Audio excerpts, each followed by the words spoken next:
Hey there, welcome back to DIY Projects with Pete. In today's episode, we're going to walk through the process of building and pouring this round concrete pad with a fireplace in the center. Now this project was a ton of fun, and while it was a lot of work, it's definitely been worth it. Our family and our friends use it all the time. Now we actually built this back in 2019, so we've had it for 4 years already. So I'm also going to go over how it's held up and some things we've done to maintain it, like a new seal coat I just put on. If you find the video helpful and enjoy it, please give it a thumbs up and subscribe to the channel, and let's get started. The first step was to figure out the best spot for the concrete pad, and I put it about 75 feet from the back of the home where there'd be the best overall view.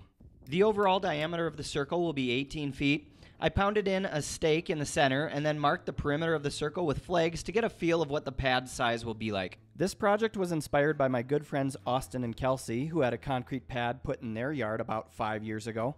They'd use it all the time, and I knew it'd be a great addition for many other backyards. Now their concrete pad has a stamped slate texture and a charcoal colored stain. It looks great, and I plan to stain and seal my concrete patio area as well after the concrete has had a little more time to cure. Before any digging takes place, make sure to call your local digging hotline to have your utility companies come out to mark power, gas, water, cable lines, and other utilities. You'll need to level the area prior to pouring any concrete. To check the grade, I used a laser level transit system. Now these can be rented at local tool rental businesses. Basically, the laser shoots out a level line, and when the receiver is at its exact level, it will let you know with a solid beeping tone. Now this is the same way I leveled the hockey rink in a previous project, since there was a 6-foot difference from one end to the other, and I'll have a link in the description in case you're interested in learning more about the hockey rink build. But for this project, there's less than a foot difference from one side of the circle to the other. I tied some nylon string around the center post and measured the string to 10 feet, which gives me a little larger circle than the concrete pad, just to make sure I level enough soil around the perimeter. I then used some spray paint to temporarily mark the area. A tiller works well for loosening up the soil and helping dig down about 6 to 8 inches or so in the soil. The first pass ripped up the grass and went a little into the soil, and then I did a second pass to dig down a bit more into the already tilled area. The next step was to find a few larger rocks for the firing area, so I went up to the cabin to harvest a couple. Now most of the rocks were about 12 to 18 inches in height, and I looked for rocks with some character to give the ring a real neat look. You can usually purchase rocks from a local garden nursery or landscaping store if you don't have access to any. And many farmers and ranchers are usually happy to spare a couple rocks from their property if you have a connection. If you decide to use rocks to form a fire ring, similar to many campfires, you'll want to do some research on rocks in your area and find dense rocks with a metamorphic base like granite. Some types of rocks, like those that are mostly sedimentary based, can potentially be dangerous to use as they are more porous and can absorb more liquids, build up pressure, and either crack or potentially explode. The next step was to begin leveling the area. A rake and some shovels will get the job done. It's just going to take a little longer and be more work than using equipment. If you have a pretty level area though and decent soil, you should be able to do it all by hand. Having access to a tractor or a bobcat will definitely speed up the process, and you'll be able to move the dirt and level it much more efficiently. I continued to use the laser level throughout to check the grade as the dirt was moved and leveled. Now, string line levels and other methods will work to check for level if you'd prefer not to use the laser level transit or you don't want to rent one. I continued to work until I was as close to level as possible, or the best that I could get, and within a couple inches throughout the entire area. I figured I could use the wash rock to help level it and get it close to perfect in a later step. Now, after leveling with the tractor, I did compact the soil quite a bit, or any loose soil, by driving over it. I put a post back in the center and used a string line and spray paint to get an exact 18-foot diameter circle. I then staked the line, which will be where the form goes, and I put in a few stakes to get started, and then ended up putting in about 2 to 3 times more once the form was constructed. About that time, I heard the dump truck on its way to deliver the 3/4 inch washed bedding rock, and I had them put it in the corner of my driveway. It was about $12 per cubic yard, and then the delivery fee was around $100, so the total came to $173. Now I only needed about 4 cubic yards or so, but 6 was their minimum for the best pricing, and I figure I'll use the leftover for other projects. I went to my local lumber yard named Kenyon Noble and asked what they recommended for forming a round concrete slab that was 4 inches thick. They recommended 6-inch wide by 16-foot long flat siding boards, which were about a half-inch thick and had plenty of flexibility and strength to hold in the concrete once staked in place. And these were about $10 a piece, and I needed 4 of the 16-foot boards. Getting the forms perfectly level took a little trial and error, but it wasn't too bad. I used screws to attach the stakes to the flexible siding, and then a long level to check that the forms were going up just right. I did need to dig a channel for the forms to go a little lower on the high side. I will say that doing a square or a rectangular pad is a lot easier to form and level, especially for most DIYers, but I really wanted the round look, and it was worth the extra time and the learning curve. Now, this was the first round pad I've done, and I was really happy with the end results. I ended up using 4-inch wide stakes where each board met up to the next board, so there was more surface area to connect the two. And the 4th board was cut down with a circular saw since it was longer than necessary. The total circumference of the 18-foot diameter circle is right about 56 feet. I used a long 2x4 and a level to double check that the sides were all even. Next, I created the inner ring and measured out 2 feet 3 inches to get a total diameter of 4 feet 6 inches. It was getting pretty dark, so I turned on the lights to work until about 10 p.m. since I was running a little behind and the concrete was being delivered the next morning at 10:30 a.m. I dug down a few inches for the center pit and then called it a day. The next morning, my buddy Dustin stopped over to help out with the remaining forming and then pouring of the concrete. Now, I didn't get the next few steps filmed as much since we were needing to get a lot done before the concrete arrived, but hopefully you'll be able to get a good idea of the overall process. The center ring was made out of a composite landscaping edging from Home Depot that was 6 inches and flexible enough to go around the tight circle. We staked and leveled it to the outside forms. Then we brought in a few buckets of the 3/4 inch bedding and leveled it out around the circle as best as possible. We built it up to a thickness of about 2 to 4 inches of the gravel rock. Now, to help judge the levelness of the rock, we used a straight board to see the distance between the top of the gravel and the bottom of the board. We wanted about a 4-inch slab of concrete over the gravel. With the larger washed rock, it's often referred to as self-compacting since there aren't any fine particles in it to really compact much. However, I'd recommend consulting with your local supplier to see if they'd recommend using a plate compactor or tamping the material you are able to get in your neck of the woods. The next step was to lay out the grid of the rebar for your slab. I used 20-foot long, half-inch thick rebar and cut them to size. We used the plastic standoff pieces to hold the rebar up from the gravel and then used rebar ties to connect the perpendicular pieces. Unfortunately, I didn't get the rebar process filmed real well, but there are plenty of videos from concrete flatwork professionals who you can learn from. We somehow managed to get everything ready in a few short hours before the concrete truck pulled up to the property. It takes a few minutes for the concrete truck to get the chute set up and the mix ready to go, but before long the concrete started to flow. We worked in sections as we were figuring out the best way to tackle the round pour. We used a straight 2x4 to screed the concrete, which essentially levels it. Now, you definitely want at least 2 people to knock out the pouring process, but a third is always helpful, and our truck driver was real nice and he jumped out to help us a bit as we got started with things. Now, concrete flatwork isn't something I do a lot of, so I definitely learned a lot during the process, and I think it's such a great thing to know how to do. There are calculators online to help figure out the number of yards you'll need for your project.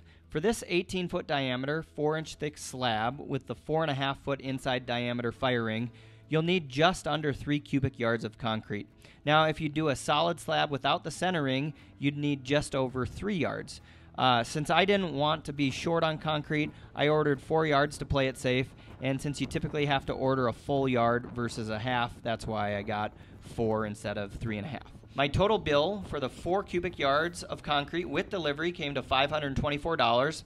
However, if you made the slab slightly smaller, you could most likely get a similar project done with 3 cubic yards and save some money. A big thanks to my buddy Dustin for all his help with the prep work and getting the project poured, as this was a big project and having help made all the difference. While screeding, you'll want to fill in the low spots with additional concrete and then rescreed the area until it's perfectly level. For the last part of the circle, I screeded the concrete to the outside so I didn't get stuck having to hang out in the fire ring until the concrete dried. The driver filled up the last remaining void, and then we screeded the excess over the forms. The wind was really strong, so the concrete surface was starting to dry out fast. I rented a bullnose float out at Midway Rentals to help bring the cream to the surface and to smooth out the slab. Now the pole twists to change the angle of the float, so the leading edge when pushing forward or pulling back is slightly elevated. Then Dustin used a float to work on a couple areas that needed a little attention, and then I ran an edger around the perimeter to round it over. I'd recommend using an expansion joint tool on a pole about this time to cut the joints to help prevent cracking from ever occurring, but I didn't have this tool, so I will cut mine using an industrial grade diamond blade once the concrete is dry. We waited a while for the concrete to continue to set up and then used a trowel to smooth out the concrete. Now you could do a broom finish or stamp the concrete if you'd prefer, but I like the trowel finish look, and especially once a concrete stain is added, it can look pretty cool. I decided to use the tractor bucket to get inside the center again to do some edging and to fix a couple areas that needed to be smoothed out. Once this was done, we finished up for the day and let the concrete do its thing. The next morning, I checked out the new pad and then began removing the forms. We added a couple boards on the low side during the forming process to keep the gravel in, so I removed those extra boards first, and then I removed the screws and the stakes and used a shovel to slowly pry up each stake. The center ring came out in just a few minutes, and the edging material left us with a pretty nice inside circle. Next, I removed any remaining screws on the outside forms and used a shovel to pry up the stakes. Work your way around the entire perimeter, and then the forms will easily pull away to reveal the sides of your new slab. If the edges are going to be exposed, you may want to tap the forms just to minimize air pockets along the edges, which essentially vibrates the air out of the concrete. I didn't take the time to do this since dirt will be filled in around the perimeter, but I just wanted to mention it since I'm such a stickler about it when it comes to making concrete countertops and minimizing voids. A little gravel started to come out on one of the sides, and so I pushed it back in and then pushed some of the excess concrete chunks to keep the gravel in place before filling the area in with some new dirt. The next step was to dig out the fire ring a little deeper. I dug down about 6 inches so I could add some gravel and then put the larger rocks in place when ready. And I used some of this dirt from the center to help build up a mound around one of the sides of the pad, and then grabbed a bucket of dirt from the hockey rink area to fill around the concrete pad. I put a couple inches of gravel into the pit and then leveled an area around the sides for the rocks to sit flat in. I organized the rocks into the pit one at a time and then filled between the rocks with more gravel to hold them in place. Another option would be to mortar the rocks in place, but I chose to use the gravel in case I ever want to remove the rocks and do an above ground style pit sometime down the road, and just to keep my options open. But for now, I really like the look of the rocks and they stay in place perfectly. Next, I watered down the slab to clean off some of the dirt. I then used a compass to find due north so I could cut the expansion lines and use them as a compass rose. I ran a couple chalk lines to follow with the blade, and the other line points to 090 and 270 headings, which are due east and due west. Once ready, I cut the expansion joints with a diamond blade about an inch deep in the concrete, and I'm thinking about engraving north, south, east, and west text into the concrete after it's stained. It's going to be stained a charcoal gray color and then sealed as soon as it's gone through its full curing process. I gave the concrete pad one last rinse, lit a fire, and had some friends over for a barbecue. Many stain and sealer companies recommend waiting about 28 days for the concrete to cure prior to staining and sealing the concrete, so I waited close to a month and then prepped the pad for its finish. Prep work is key, so take time to power wash and etch the concrete prior to applying a finish. The next step was to mist the concrete with water to hydrate it and to help the stain go on more evenly. Here I'm using a pump sprayer to apply the charcoal colored stain, and I wanted sort of a mottled look with some variation, and this method worked well for what I was trying to accomplish. You'll want to follow the dry time instructions by the manufacturer. Once dry, I rolled an oil-based concrete sealer onto the pad. Now, if you don't do a broom finish, I'd recommend mixing in a grip additive to the sealer so that the pad is not slippery. The sealer was applied to one section at a time, and it really made the charcoal-colored stain pop. After it had dried about an hour, I swept off a couple leaves and then rolled on a second coat. And here's a look at the finished concrete pad after it had time to dry, and I was really happy with how it turned out. This project was done in the spring of 2019, so I thought I'd share how it has held up and the maintenance I've done since then. We've used it a lot for barbecues and gatherings, and then sometimes Britt and I just like to hang out by the fire. After 4 years of fires and a lot of use, the stain and sealer held up well, but there were a couple areas that needed some touch-up stain, and it was due for a new sealer coat.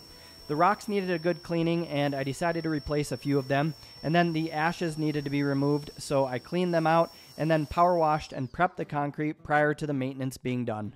I sprayed on some touch-up stain, mixed in some grip additive, and then applied 2 new coats of sealer this summer, which is 2023. The rocks went back in, and you can see the new coat of sealer and touch-ups were a quick way to keep the pad looking like new and to protect it from the elements. We loaded up the concrete patio again with some newly restored outdoor furniture, and then it was time to start putting it to use. Thanks so much for tuning in and watching all the way until the end. I hope this video gives you some ideas or inspiration for your next patio project. We love having the concrete pad when everyone is over roasting marshmallows and hanging out. If you found the video helpful, go ahead and give it a thumbs up and comment below and let me know if you have plans to build something similar. Cheers and best of luck on your upcoming projects.